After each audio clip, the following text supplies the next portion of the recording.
Hello everyone, welcome to our English class. Today we will read chapter The Two Stories About Flying. Firstly, we will read its first part, His First Flight by Liam O'Flaherty. So, let me tell you first about the author. Liam O'Flaherty was an Irish novelist and a short story writer. He became a popular literary figure with his best selling novel, The Informer, in 1925. He will be remembered as a major voice in the Irish literary renaissance. So now I will tell you about the introduction of the story. The story by Liam O'Flaherty is an account of a young bird that is afraid to fly for the first time. The lesson reflects how one hesitates to take the first step and that fear is all in the mind. One should trust one's abilities because the fear of suffering is worse than the suffering itself. So now I will read the first paragraph of the chapter, then after that I will explain you. So let's read. The young seagull was alone in his ledge. Ledge means that is a part of the rock, and the seagull that is a seabird. His two brothers and his sister had already flown away the day before. He had been afraid to fly with them. Somehow, when he had taken a little run forward to the brink here refers to the edge of the ledge, and attempted to flap his wings, he became afraid. The great expanse means stretch, of the sea stretched down beneath, and it was such a long way down, miles down. He felt certain that his wings would never support him. So he bent his head and ran away back to the little hole under the ledge where he slept at night. So, in this paragraph, we come to know that a young seabird who was alone on his ledge, his two brothers and his sister had already learned the art of flying only the day before. However, he was afraid to fly. He tried. He had taken a little run forward and tried to flap his wings. The vast stretch of the sea below terrified him. He was not confident that his wings would support him, so he rushed back to his hole under the ledge and slept for the night. So now let's read the second paragraph. Even when each of his brothers and his little sister, whose wings were far shorter than his own, ran to the brink, flapped their wings. Brink means edge, and flew away. He failed to muster up courage to take a plunge. Plunge means to take risk, which appeared to him so desperate. Desperate means hopeless. His father and mother had come around calling to him shrilly, upbraiding him, threatening to let him starve on his ledge unless he flew away. But for the life of him, he could not move. So, through this paragraph, we come to know that when the young seagull had longer wings than his brother and little sister, how they had simply run to the edge, flapped their wings, and flew away. But he failed to muster up his courage, strength to fly. His parents taunted, scolded, and even rebuked him, even threatened him to leave him starving at the ledge unless he flew away, but he could not even move. So now we will read the third paragraph. That was 24 hours ago. Since then, nobody had come near him. The day before, all day long, he had watched his parents flying about with his brothers and sisters, perfecting them in the art of flight, teaching them how to skim. Skim means moving lightly over the area, the waves, and how to dive for fish. He had, in fact, seen his older brother catch his first herring. Herring refers to a kind of fish and devour it. Standing on the rock, while his parents circled around, raising a proud cackle. Cackle means cackling sound. That is a sound made by them, and all the morning the whole family had walked about on the big plateau midway down the opposite cliff. Cliff here refers to the rock, and taunting him with his cowardice. Cowardice means a lack of courage. So, in this paragraph, we come to know that after the 24 hours, since then, no one had come near him. He had watched his parents, brothers, and sister flying. His parents had been perfecting his brothers and sisters how to dive for fish on their own.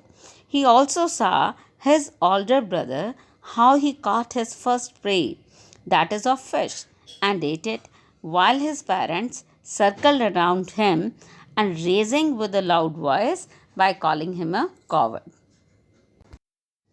Now, let's read the next paragraph. The sun was now ascending the sky. Ascending means rising, blazing on his ledge. Blazing means shining with a great heat that faced the south. He felt the heat because he had not eaten since the previous nightfall.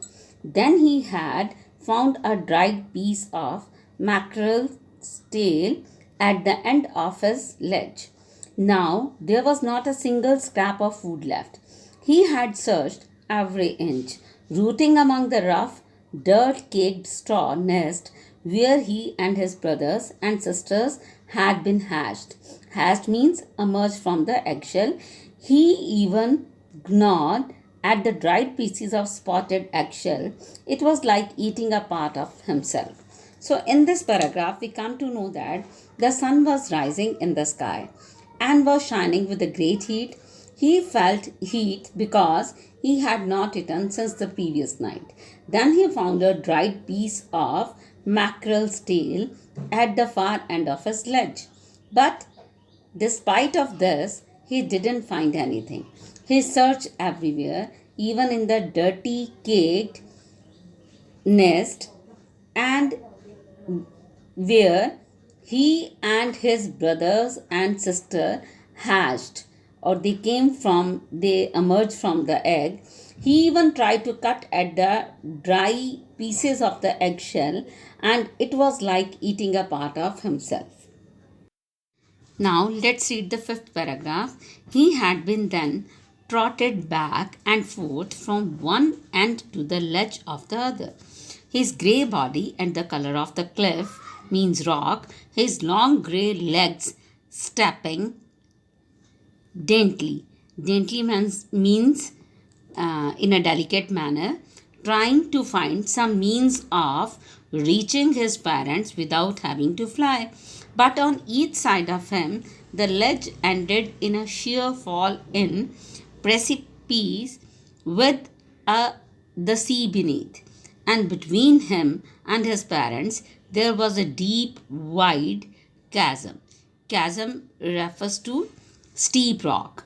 Surely he could reach them without flying if he could only move northwards along the cliff face. But then on what could be he walk? There was no ledge and he was not a fly. And above him he could not see anything. The precipice was sheer and the top of it was perhaps farther away than the sea beneath him. So we are able to understand that he then started going back and forth from one side to the other and trying himself to reach near his parents without flying. But as he reached near the edge, he got frightened to see a shrill fall and a vast sea. Between him and his parents was a deep, wide chasm. He was sure that he could reach to them if he could move northwards along the cliff face. So he was afraid that precipice was sheer and from the top it might be far and the vast sea also. Now come to the sixth paragraph. He stepped slowly out to the brink on the ledge and standing on one leg With the other leg hidden under his wing, he closed one eye, then the other, and pretended to be falling asleep. Still, they took no notice of him. He saw his two brothers and his sister laying on the plateau, dozing with their heads sunk into their necks. His father was preening. Preening means smoothing feathers on his white back. Only his mother was looking at him. She was standing on the little high hump. Hump means a high place on the plateau. Her white breast thrust forward. Now and then she tore a piece of the fish that lay at her feet and then scraped each side of her beak on the rock.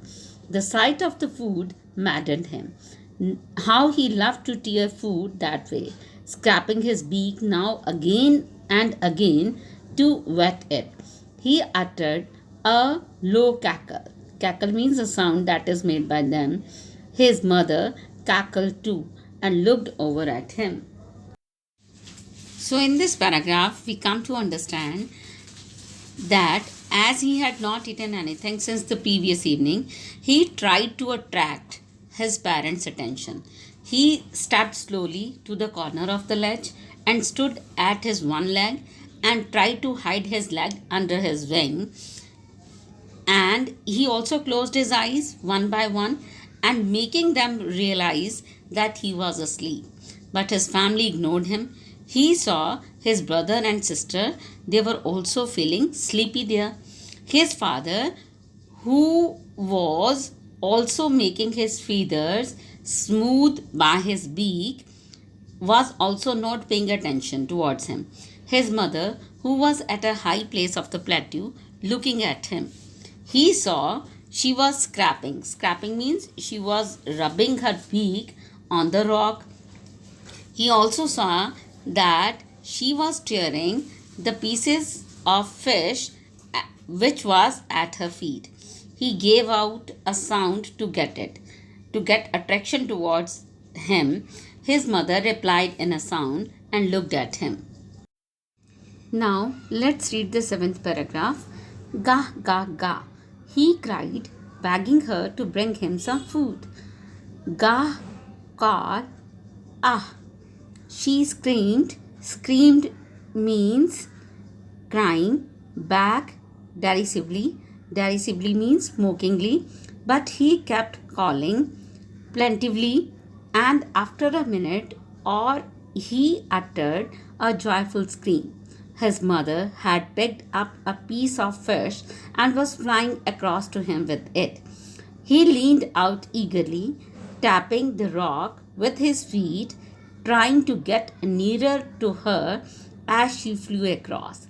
But when she was just opposite to him, abreast of his ledge, she halted, her legs hanging limp, her wing motionless, the piece of fish in her beak almost within reach of his beak. He waited a moment in surprise, wondering why she didn't come nearer. And then, maddened by hunger, he dived at the fish.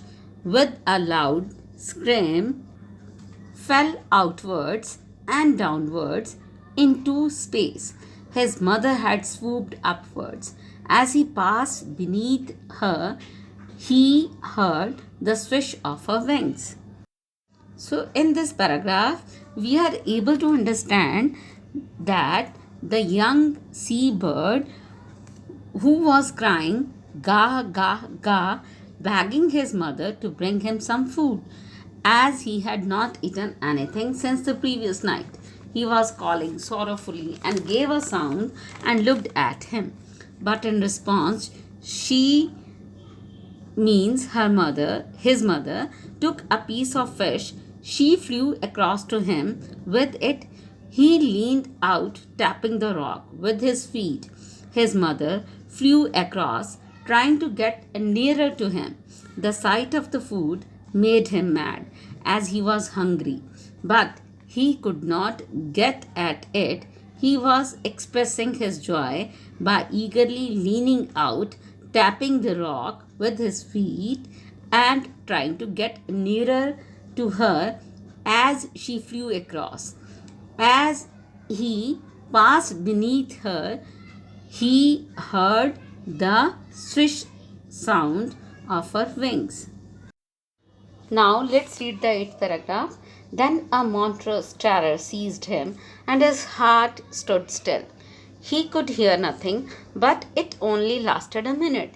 The next moment he felt his wings spread outwards. The wind rushed against his breast feathers, then under his stomach, and against his wings. He could feel the tips of his wings cutting through the air. He was not falling headlong now. He was soaring gradually downwards and outwards. He was no longer afraid.